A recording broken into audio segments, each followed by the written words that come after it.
Hi friends, welcome to our channel. ఈ వీడియోలో మనం ఎకానమీలోని కమతాలు అనే టాపిక్ గురించి నేర్చుకుందాం. సో మనకు టీజీపీఎస్సీ నిర్వహించే ఏ ఎగ్జామ్ అయినా కూడా సో ఈ టాపిక్ నుండి అట్లీస్ట్ 1 బిట్ అనేది ఖచ్చితంగా ఉంటుంది. సో చాలా ఈజీగా ఉంటుంది అండ్ చిన్నగా ఉంటుంది కాబట్టి సో ఈ టాపిక్ నేర్చుకున్నట్లయితే మనకు తప్పకుండా 1 లేదా 2 మార్క్స్ వచ్చే ఛాన్స్ ఉంది. సో కాబట్టి వీడియోకి లైక్ చేసి ఖచ్చితంగా ఎండ్ వరకు చూడండి. సో మనకు రాబోయే గ్రూప్ 2, గ్రూప్ 3 ఇతర అన్ని ఎగ్జామ్స్ కూడా చాలా యూజ్ అవుతుంది. సో ఆల్రెడీ మనం ఇదే వీడియోని 1 ఇయర్ బ్యాక్ కూడా చేయడం జరిగింది. సో బట్ ఇప్పుడు మళ్ళీ రివిజన్గా ఉంటుందని మళ్ళీ ఇప్పుడు చేయడం జరుగుతుంది. సో గమనించాలి. అయితే ఎకనామిక్స్ సంబంధించిన వీడియోస్ అన్నీ కూడా మన ఛానల్లో ప్లేలిస్ట్లో ఉన్నాయి. సో చూడని వాళ్ళు ఉంటే చూడండి. సో చాలా యూస్ఫుల్గా ఉంటాయి. సో ఇదే విధంగా షార్ట్ అండ్ నీట్గా రాసి ఎక్స్ప్లెయిన్ చేయడం జరిగింది. సో ఇక లేట్ చేయకుండా వీడియో స్టార్ట్ చేసుకుందాం. సో ఖచ్చితంగా వీడియోకి లైక్ చేయండి, ఓకేనా. సో ఇక లేట్ చేయకుండా వీడియో స్టార్ట్ చేసుకుంటే ఇక్కడ చూడండి. ఫస్ట్ వ్యవసాయ కమతాలు. సో ఈ యొక్క వ్యవసాయ కమతాల్లో సంబంధించి నేర్చుకునే ముందు ఫస్ట్ ఈ యొక్క కమతం అంటే ఏంటి? సో కమతం అంటే ఏంటంటే మనకు రైతు ఒక చోట సేద్యం చేయు భూ పరిమాణాన్ని ఏమంటామంటే భూ కమతం అనడం జరుగుతుంది. రైతు ఒక చోట సేద్యం చేయు భూ పరిమాణాన్ని భూ కమతం అంటాము, ఓకేనా. గుర్తుపెట్టుకోండి, రైతు ఒక చోట సేద్యం చేయు భూ పరిమాణాన్ని భూ కమతం అంటారు. అయితే ఆ కమతంలో సాగు అయ్యే విస్తీర్ణాన్ని ఏమంటామంటే సాగు కమతం అంటాం. రైతు ఒక చోట సేద్యం చేయి భూ పరిమాణాన్ని భూ కమతం అంటాం. అయితే ఆ కమతంలో సాగు అయ్యే విస్తీర్ణాన్ని సాగు కమతం అనడం జరుగుతుంది. గుర్తుపెట్టుకోండి, సాగు కమతం, ఓకేనా. సో ఇది.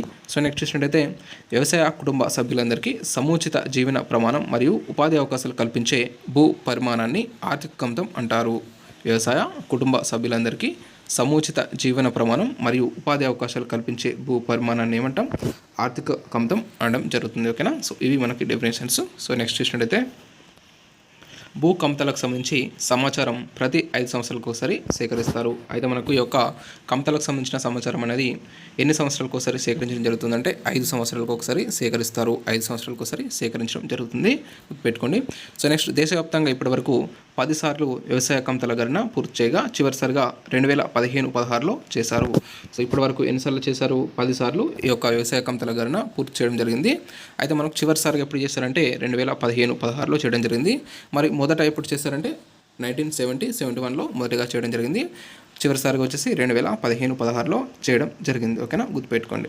అయితే మనకి ఈ యొక్క కమతాలకు సంబంధించి రకాలు చూద్దాం. సో ఈ యొక్క కమతాల్లో ఎన్ని రకాలు ఉన్నాయి? సో వాటికి సంబంధించి మనం చూసినట్టయితే ఫస్ట్ ఇక్కడ చూడండి, కమతాల్లోని రకాలు ఉపాంత కమతం ఒకటి, చిన్న కమతం ఒకటి, దిగువ మధ్య తరహా కమతం ఒకటి, ఆ తర్వాత మధ్య తరహా కమతం ఒకటి, ఆ తర్వాత పెద్ద కమతం.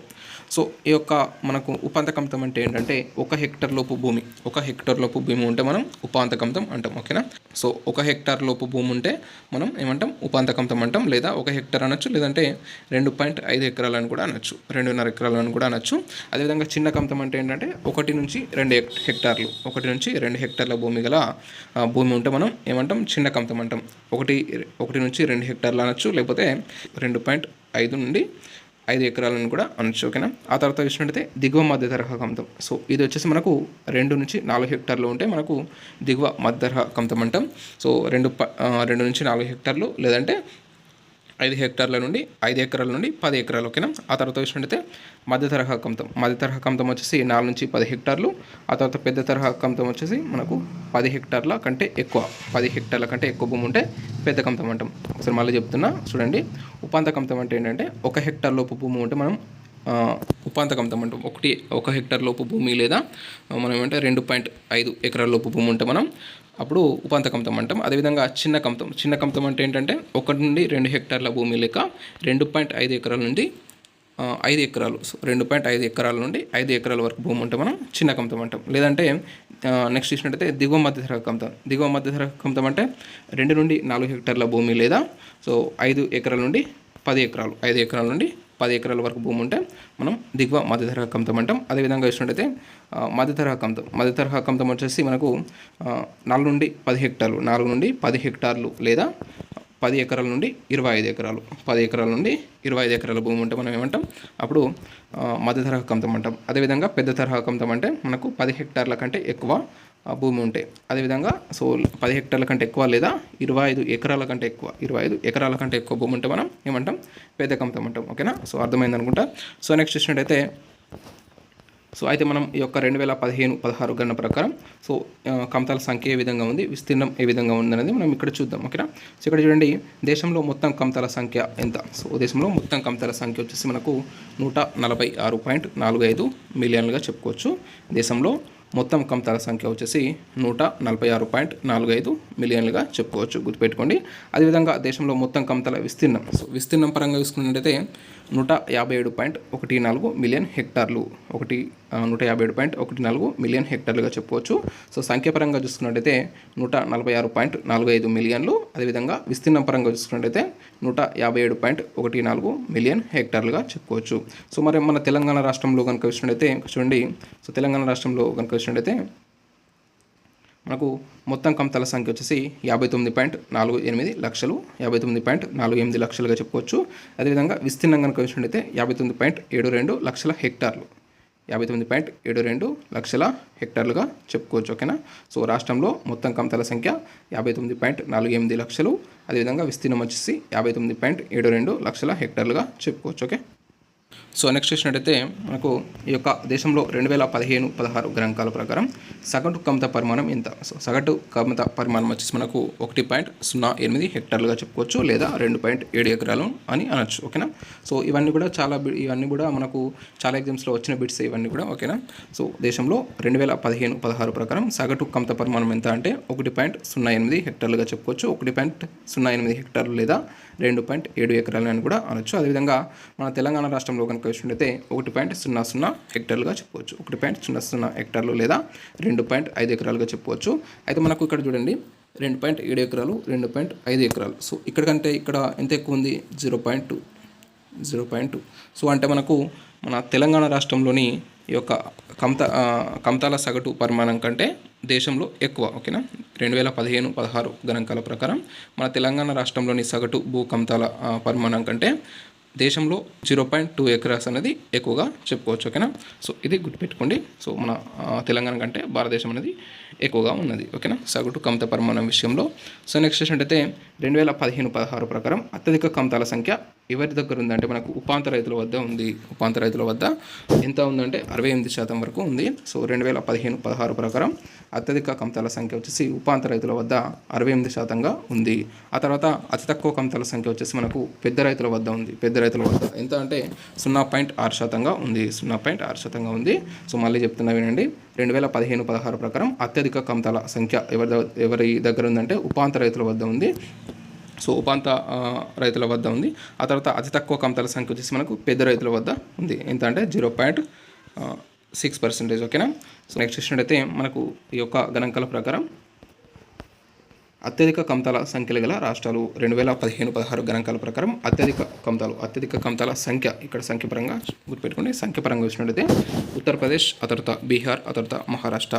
సో 2015-16 గణాంకాల ప్రకారం అత్యధిక కమతాల సంఖ్యలు గల రాష్ట్రాలు కనుక చూసినట్టయితే మొదటి స్థానంలో ఉత్తరప్రదేశ్ ఉంది. ఆ తర్వాత బీహార్, ఆ తర్వాత మహారాష్ట్ర. ఉత్తరప్రదేశ్, బీహార్, మహారాష్ట్ర గుర్తుపెట్టుకోండి. ఆ తర్వాత విస్తీర్ణం పరంగా చూసినట్టయితే రాజస్థాన్, మహారాష్ట్ర, ఉత్తరప్రదేశ్. రాజస్థాన్, మహారాష్ట్ర, ఉత్తరప్రదేశ్. సో మనకు ఈ యొక్క 2-3 స్థానాలు ఏమో కానీ మొదటి స్థానాలు మాత్రం గుర్తుపెట్టుకోండి. సో కమతాల సంఖ్య పరంగా చూసినట్టయితే అత్యధికంగా ఉత్తరప్రదేశ్ ఉంది. ఆ తర్వాత 2015-16 ప్రకారం మనకు అత్యధిక కమతాల విస్తీర్ణం గల రాష్ట్రం ఏదంటే మనకు రాజస్థాన్గా చెప్పుకోవచ్చు. ఓకేనా. సో నెక్స్ట్ చూసినట్టయితే 2015-16 ప్రకారం మహిళా ఆధీనంలో గల కమతాల సంఖ్య. సో మహిళా ఆధీనంలోని కమతాల సంఖ్య అధికంగా గల రాష్ట్రం వచ్చేసి మనకు ఆంధ్రప్రదేశ్, ఆ తర్వాత మహారాష్ట్ర, ఆ తర్వాత బీహార్. ఆంధ్రప్రదేశ్, మహారాష్ట్ర, బీహార్గా చెప్పుకోవచ్చు. 2015-16 ప్రకారం మహిళా ఆధీనంలో గల కమతాల సంఖ్య అధికంగా గల రాష్ట్రం వచ్చేసి ఆంధ్రప్రదేశ్, ఆ తర్వాత మహారాష్ట్ర, ఆ తర్వాత బీహార్. ఓకే. సో నెక్స్ట్ 2015-16 ప్రకారం విస్తీర్ణం పరంగా మనకు మహారాష్ట్ర, ఆ తర్వాత బీహార్, ఆ తర్వాత కర్ణాటక. ఇక్కడ చూడండి సంఖ్యాపరంగా, ఇక్కడేమో విస్తీర్ణం పరంగా. ఓకేనా. మహిళా ఆధీనంలో కనుక సంఖ్యాపరంగా చూసుకుంటే ఆంధ్రప్రదేశ్ మొదటి స్థానంలో ఉంది. ఆ తర్వాత విస్తీర్ణ పరంగా చూసినట్టయితే మహారాష్ట్ర మొదటి స్థానంలో ఉంది. గుర్తుపెట్టుకోండి. ఓకేనా. సో నెక్స్ట్ చూసినట్టయితే మనకు ఎస్సీ ఎస్టీ. సో ఎస్సీ ఎస్టీలకు సంబంధించి ఇది కూడా మనకి ఇంపార్టెంటే. సో ఎస్సీ ఆధీనంలో నిర్వహిస్తున్న కమతాల సంఖ్య కనుక చూసినట్టయితే 17.34 మిలియన్లుగా చెప్పుకోవచ్చు. 17.34 మిలియన్లు. సో మనకు పేపర్ హార్డ్గా అడగాలనుకున్నప్పుడు ఎస్సీ ఎస్టీ, అదేవిధంగా మహిళా ఆధీనంలోని కమతాల సంఖ్య, సో అదేవిధంగా ఎస్సీ ఆధీనంలోని కమతాల సంఖ్య అధికంగా ఉన్న రాష్ట్రం ఏంది, సో ఈ విధంగా అడుగుతాడు. సో కొంచెం ఈజీగా ఇవ్వాలనుకుంటే సో అత్యధిక విస్తీర్ణం ఎక్కడుంది, సో అదేవిధంగా అత్యధిక సంఖ్య గల రాష్ట్రం ఏదంటే కమతాల సంఖ్య గల రాష్ట్రం ఏందని ఆ విధంగా అడుగుతాడు. ఓకేనా. సో ఇక్కడ ఇచ్చినట్టయితే ఎస్సీ ఆధీనంలో నిర్వహిస్తున్న కమతాల సంఖ్య ఎంత అంటే 17.34 మిలియన్లుగా చెప్పుకోవచ్చు. 17.34 మిలియన్లు. అదేవిధంగా ఎస్సీ ఆధీనంలో నిర్వహిస్తున్న కమతాల సంఖ్య విస్తీర్ణం పరంగా చూసినట్టయితే 13.48 మిలియన్ల హెక్టార్లుగా చెప్పుకోవచ్చు. 13.48 మిలియన్ హెక్టార్లుగా చెప్పుకోవచ్చు. ఓకే. సో నెక్స్ట్ చూసినట్టయితే ఎస్సీ ఆధీనంలోని కమతాల సంఖ్య అధికంగా గల రాష్ట్రం వచ్చేసి మనకు ఉత్తరప్రదేశ్. ఎస్సీ ఆధీనంలోని కమతాల సంఖ్య అధికంగా గల రాష్ట్రం ఏదంటే ఉత్తరప్రదేశ్గా చెప్పుకోవచ్చు.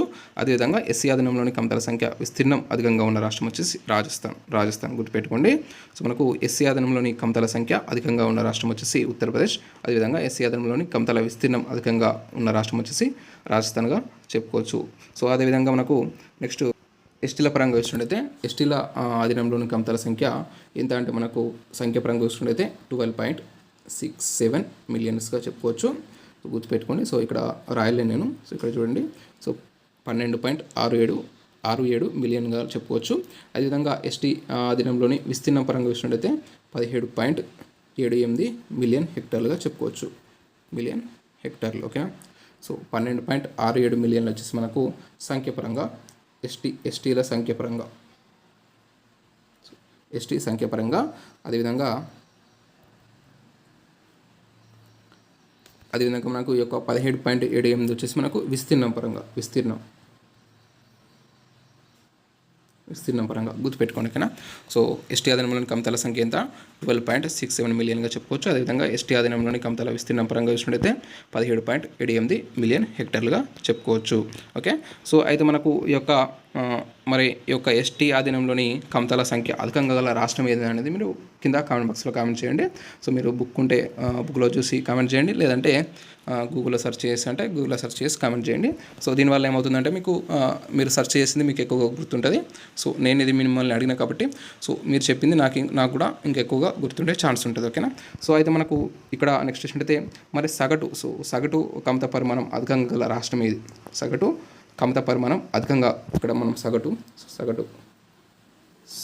కమత పరిమాణం అధికంగా గల రాష్ట్రం ఏదంటే మనకు నాగాలాండ్గా చెప్పుకోవచ్చు. నాగాలాండ్ గుర్తుపెట్టుకోండి. నాగాలాండ్. ఆ తర్వాత పంజాబ్ ఉంటుంది. పంజాబ్.